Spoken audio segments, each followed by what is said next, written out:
टंडेजाम में महीने अंदर HIV जा 4 नवा केस ज़ाहिर थिया आहिनि। रत जो अतियो ॾींदड़ 3 नारियुनि ऐं हिकु मर्द खे चकास दौरान HIV जी तस्दीक थी।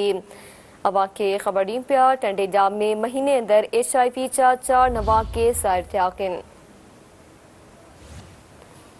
रत जो अतियो ॾींदड़ 3 नारियुनि ऐं हिकु मर्द खे चकास दौरान HIV जी तस्दीक थी।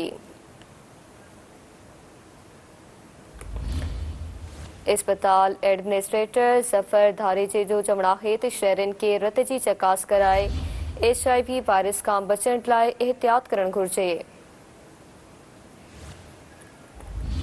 टंडेजाम में महीने अंदर HIV जा 4 नवा केस ज़ाहिर थिया आहिनि।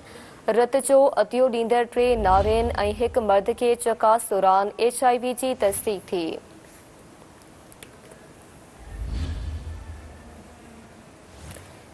अस्पताल एडमिनिस्ट्रेटर ज़फ़र धारेजे जो चवणु आहे त शहरनि खे रत जी चकास कराए HIV वायरस खां बचण लाइ एहतियात करणु घुर्जे। टंडेजाम में महीने अंदर HIV जा 4 नवा केस ज़ाहिर थिया आहिनि। तफ़सील मलकंदासीं Sindh TV news reporter Aurangzeb Bhutto Khan. जी औरंगज़ेब आगाह कजो। जी बिल्कुल टंडेजाम शहर में HIV की एड्स जे जेके 4 नवा केस ज़ाहिर थिया आहिनि। टंडेजाम शहर में जेको तेज़ी सां HIV एड्स जा केसिस वधण जो जेको इंकशाफ थियो आहे।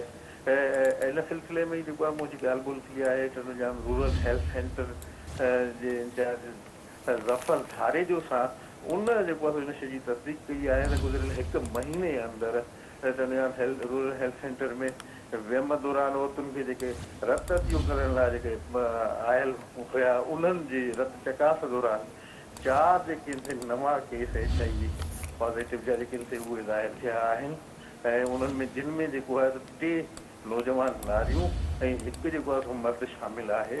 ज़फ़र धारेजो जो चवणु हुयो त हिते जेको आहे केसिस तेज़ी सां वधी रहिया आहिनि। अवाम खे शहरियुनि खे जेको आहे रत चकास कराइणु घुरिजे ऐं एहतियात सां कमु वठणु घुरिजे। HIV जेको आहे उहो लामर्द आहे, उनजो को बि जेको आहे इलाजु जेको आहे मर्द जो उहो न हूंदो आहे, उन फ़क़ति एहतियाती आहे। जंहिंजे करे उन शहरियुनि खे जेको आहे अपील कई आहे त शहरी रत चकास कराए ऐं एहतियाती तदाबीर जेके उन्हनि ते जेको आहे अमल पिया कनि। जी महिरबानी अवां जी औरंगज़ेब आगाह करण लाइ।